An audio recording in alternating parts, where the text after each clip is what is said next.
आज तक जब आपसे कोई आपकी जाति पूछता था तो आप कहते होंगे कि हम भूमिहार हैं, हम राजपूत हैं, हम ब्राह्मण हैं, हम यादव हैं, हम कोयरी हैं, हम कुर्मी हैं, हम कायस्थ हैं। आप इसके अलावा कुछ-कुछ अपनी जाति का नाम लेते होंगे।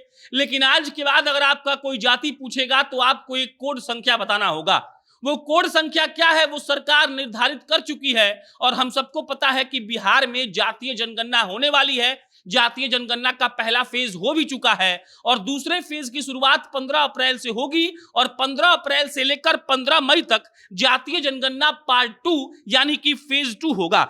अब इसके बाद आपको हम इस खबर में बताएंगे कि अगर आप राजपूत हैं, ब्राह्मण हैं, भूमिहार हैं या किसी भी जाति के हैं तो आपका कोड नंबर क्या होगा। और ये कोड नंबर सिर्फ आपके जाति के लिए नहीं है, ये कोड नंबर आपके काम के लिए है, ये कोड नंबर आपके शिक्षा के लिए है, ये कोड नंबर आपके मकान के लिए है और ये कोड नंबर उन सारी चीजों के लिए है जो सवाल आपसे जातीय जनगणना में पूछे जाएंगे और इन्हीं कोड नंबर के आधार पर आपका जो इंफॉर्मेशन है वो बिहार सरकार अपने पोर्टल पर दर्ज करेगी। अब समझ लीजिए, अगर आप कायस्थ जाति से आते हैं तो आपका कोड संख्या है 22 नंबर, अगर आप कुर्मी हैं तो 25 नंबर, अगर आप कोयरी हैं तो 27 नंबर, अगर आप रविदास हैं तो 62 नंबर, अगर आप ब्राह्मण हैं तो 128 नंबर, अगर आप राजपूत हैं तो 171 नंबर, अगर आप भूमिहार हैं तो 144 नंबर, अगर आप यादव हैं तो 167 नंबर, अगर आप शेख हैं मतलब मुसलमान में आता है ये तो आपका कोड संख्या है 182 नंबर। और ऐसे ऐसे ही कोड आए हैं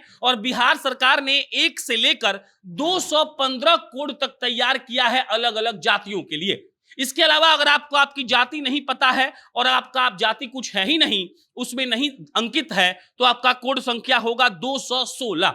मतलब ये कि अब आपकी जाति आपके उस जाति के नाम से नहीं होगी बल्कि कोड संख्या से होगी और बिहार सरकार ने ये नियम बना दिया है। बहरहाल इस वीडियो में आपको हम उसी कोड संख्या के बारे में बताएंगे और बताएंगे कि दूसरा चरण का जो जातीय जनगणना है वो कैसा होने वाला है। लेकिन उससे पहले नमस्कार स्वीकार करिए, मेरा नाम प्रशांत राय है। ये वीडियो streetlearning.edu के द्वारा प्रायोजित है। streetlearning.edu एक वेबसाइट है और स्ट्रीट लर्निंग एक ऐप है। ये वेबसाइट और ऐप क्या करती है आप समझ लीजिए। अगर आप 10वीं का तैयारी कर रहे हैं, बिहार बोर्ड से पढ़ाई कर रहे हैं और आप कहीं कोचिंग कर रहे होंगे, कहीं क्लास कर रहे होंगे, लेकिन अगर आप चाहते हैं कि आप टॉप कर जाएं, अगर आप चाहते हैं कि आपकी परीक्षा में ज्यादा नंबर आए, तो आप streetlearning.edu से जाकर इनका टेस्ट सीरीज खरीद सकते हैं। पूरे क्लास 10 की बात करें तो हर सब्जेक्ट के हिसाब से ये 1.5 लाख सवाल आपको देते हैं और उन 1.5 लाख सवालों का प्रैक्टिस अगर आपने कर लिया तो आपको टॉप करने से कोई भी नहीं रोक सकता है। मात्र 99 रुपए में आपको ये पूरा टेस्ट सीरीज मिल जाएगा जिसमें सारे सब्जेक्ट का अलग अलग चैप्टर का क्वेश्चन मिलेगा। आप तैयारी करिए और आप आसानी से अच्छा नंबर ला सकते हैं। streetlearning.edu वेबसाइट है और स्ट्रीट लर्निंग ऐप है। अब लौटते हैं खबर पर। हमने आपको बताया कि कैसे आपके जाति का कोड तय हो गया है। 1 से लेकर 215 तक अलग अलग जातियों का कोड सरकार ने तय किया है। इसके अलावा 216 नंबर कोड उन लोगों के लिए है जिनकी जाति अंकित नहीं है।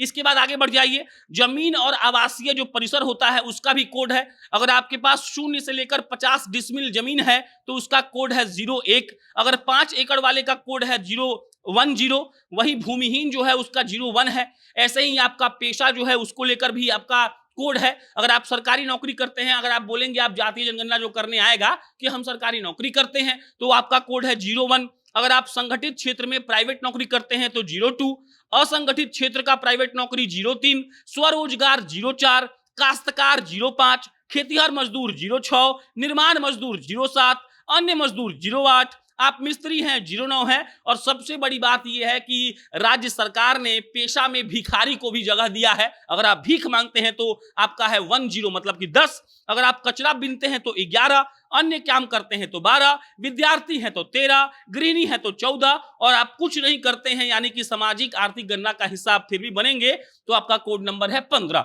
इसके अलावा आपके शिक्षा का भी कोड होगा, डॉक्टर का भी है, वकील का भी है। अब ध्यान से सुनिएगा, आप कक्षा 1 पास हैं तो कोड है 1, कक्षा 2 हैं या 10वीं तरह हैं तो कोड है 10, इंटर है तो 12, ITI होने पर कोड है 13, डॉक्टर का कोड है 25, इंजीनियर का है 23, PhD का है 48, MBA का 27, वकील का 28 और सरकार ऐसे ऐसे 53 अलग अलग श्रेणी बनाए हैं शिक्षा के लिए।